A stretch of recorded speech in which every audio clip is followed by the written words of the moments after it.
That is not how you run a business. You will become the bottleneck really soon. Every decision starts and stops with you, and you're going to live a stressful life. You're going to be on defense all the freaking time. You're not going to be able to think about growth. You're not going to be able to think about the future. And you're not going to be able to make decisions to properly guide and move your business forward.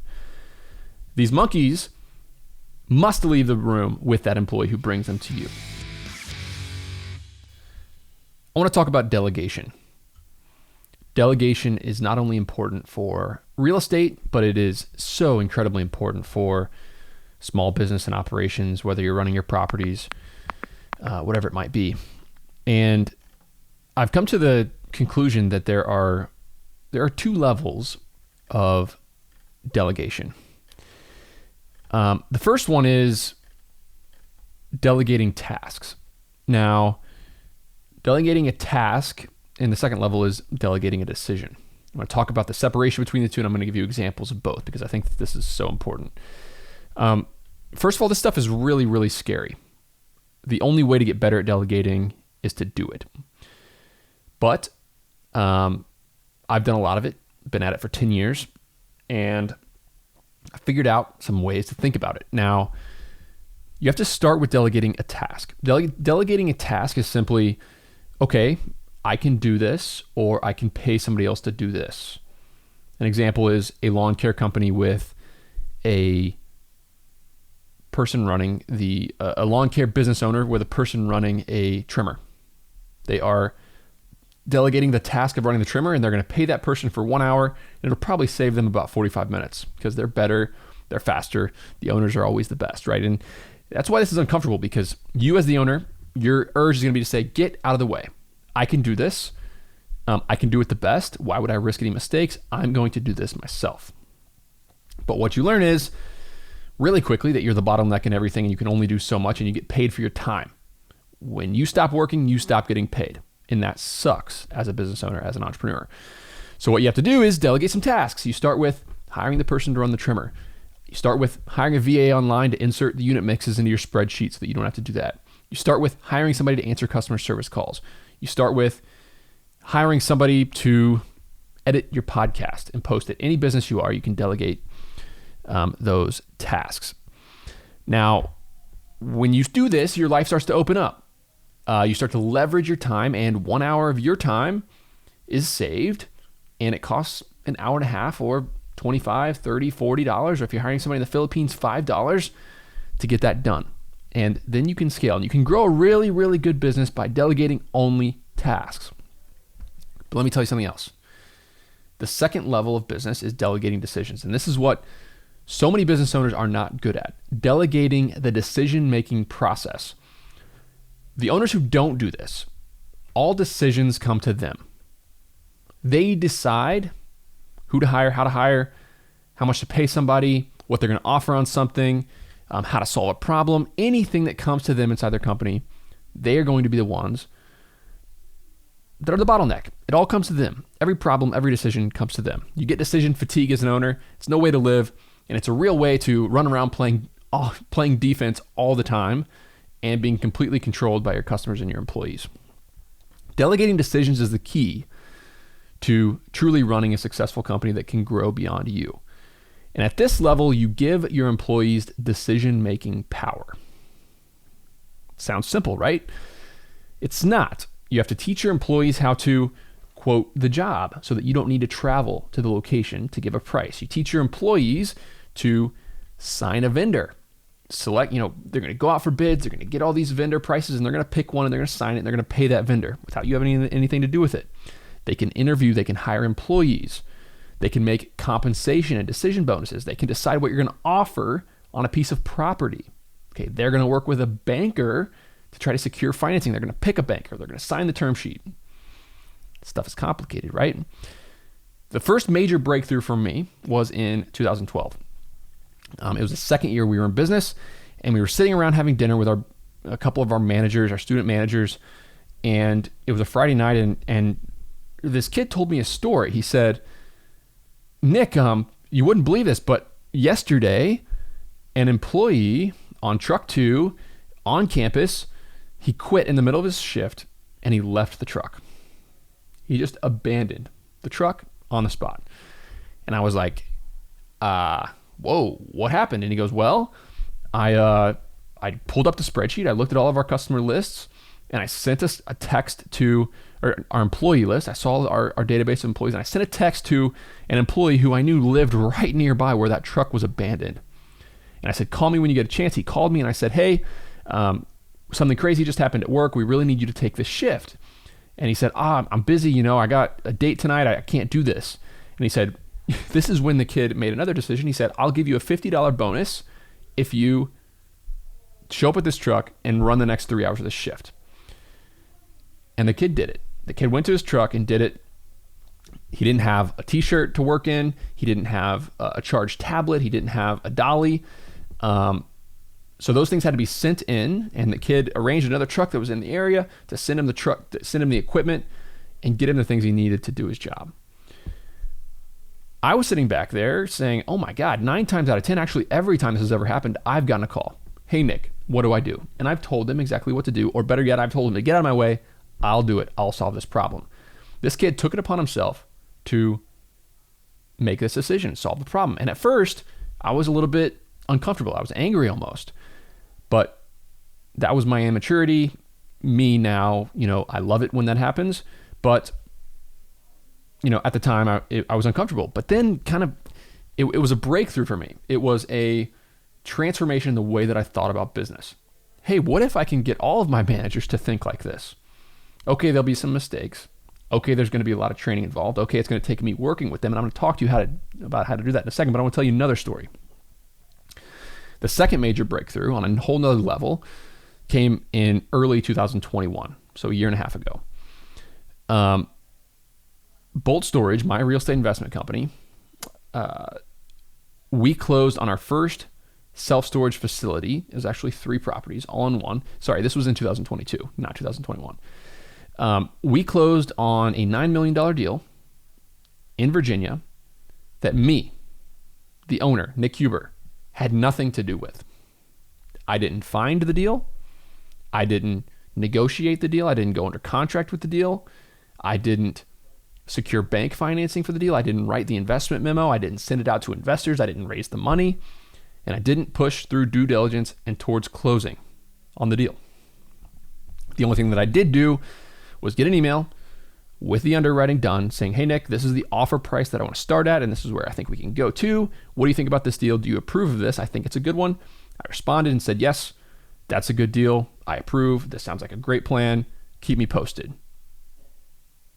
That is one thing that I did. And the other thing is I signed closing documents, drove over to FedEx, which is about 1.5 miles from my house, and I dropped them in the mail for closing the next day. And now, if you've never closed a real estate deal, you have no idea just how much goes into it.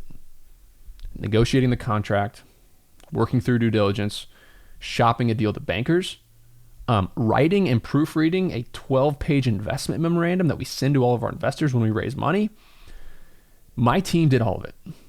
And that was an insane breakthrough for me, and something that I don't think very many real estate investors can do, frankly. And it's one of the reasons why I can focus on growing the company. I'm not stuck in the weeds. Now, how do we do this? How do I do this?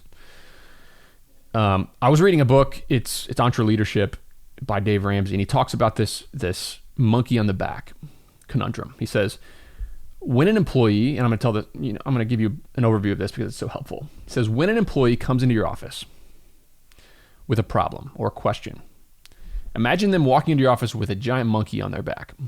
They walk in with a monkey on their back. When they tell you the problem or ask you what you would do to solve a problem, that monkey jumps off their back and jumps onto your desk. And now it's your problem as a boss. It's your problem. And most bosses, most owners, they send the employee on their way. They say, okay, I'll solve it. Get out of the way. I'll solve it. And so their office in their building becomes the place where problems congregate. Imagine their office has a monkey on the desk, a monkey in the chair, a monkey waiting outside the chair, a monkey right outside the door, and all down the hallway there's monkey, monkey, monkey, monkey, monkey, because they are the bottleneck in their business, and all the monkeys go to their desk. That is not how you run a business. You will become the bottleneck really soon. Every decision starts and stops with you, and you're going to live a stressful life. You're going to be on defense all the freaking time. You're not going to be able to think about growth. You're not going to be able to think about the future, and you're not going to be able to make decisions to properly guide and move your business forward. These monkeys must leave the room with that employee who brings them to you. So the phone rings. Nick, hey, we got a problem. It's raining really hard and it flooded 3 or 4 units at our Pittsburgh property, for example. What do I do? I'm never going to answer that question ever. I'm going to ask them another question. What do you think we should do? I think that we should probably notify the 4 customers that had the problem, and I think next week we should probably get a company out to look at the drainage. Approved. Click. Okay, I'm never going to answer the question. I'm going to simply ask more probing questions. Sometimes it takes more than that. I don't know what to do. Their stuff's all wet. What do you think about it? Well, let's just compartmentalize this down to problems. What do you think the next step is to take care of this right now? Well, their stuff might get moldy. Okay, well, if their stuff might get moldy, we should probably notify them. Yes, you're right, Nick. Good idea. Let's notify them. What should we do from there? Well, do we need a discount? Do we need to offer them anything? Well, let's see. Let's reach out, tell them to check their stuff. And if there's damage, then we'll make it right with the customers, right? Yeah, Nick, that's probably right. And then I'll just keep asking leading questions and, putting it back on them. And the next time I say, at the end of the conversation, I say, hey, look, next time you call me with a problem, next time you call me with a question, bring an answer. You have to bring an answer. It doesn't have to be right. It doesn't have to be good, but do your best to think of how you're going to attack a solution and call me up with the problem and your potential solution. And then I'm going to either say yes or no. And I want you to do that. I don't want you to not call. Keep calling me, but go back out, take care of your monkey, put it back in its cage. Over time, your employees get better at this. The next time they'll call me up and say, hey, Nick, there was a break-in over at our Mississippi property. They broke into 4 or 5 units. We called the police. We created a police report. We notified the customers. We are going to reach out to some security cameras some security camera vendors to get the property surveillance. We need it everywhere anyway. And we have a contractor coming out next week to fix the doors on those units. I'll say approved. Click. Now, that happens over and over and over and over again throughout the day for me. But I'm making one decision by taking the time to teach that employee. I'm making that one decision that saves me 100 future decisions. And that allows me to focus on growing the company, and it empowers my employees to do well. Now, an amazing thing happens when you take this approach. You start to see which employees have what it takes and which employees don't. You start to see which employees are good at making decisions and which employees are not good at making decisions. And you very quickly find out who's competent in what role, who can be promoted, and who needs to have no decisions put on their plate. You would be very, very surprised at how many people, how many human beings are not good at making decisions. Terrible at it, as a matter of fact. And it turns out the decision-making is a muscle, especially business problems that are stressful and there's no guidebook. People think that a problem in business has, it's just like school where you turn a page back and you look at the answers. It's right there in a school book. It's all structured. No, a business problem has 100 inputs, 100 outputs, and 10 different decisions that you could potentially make for any one thing. And the ramifications are big. It's different. It's stressful. You have to get good at it. You have to practice it. So some business owners are even bad at this. The first step before you do any of this stuff is to get good at making these decisions yourself. Get uncomfortable, put yourself in these uncomfortable situations, deal with the stress, and stress is relative. If you're used to bad things happening, if you've dealt with them, if you've solved them, if you realize that the world is not going to end, then you can handle these problems much better and much more efficiently. So what you see is which one of your employees are good? How do they think? How good are they? Who would become a good leader? And then you can start hiring and promoting from within your company and growing your company that way instead of trying to hire management decision makers off the street, which I've never really done. So hope you liked that episode. Juniper Square, the sponsor of this show, recently conducted some research to help you understand what real estate investment managers are doing to build stronger relationships with their investors and earn more referrals to new investors.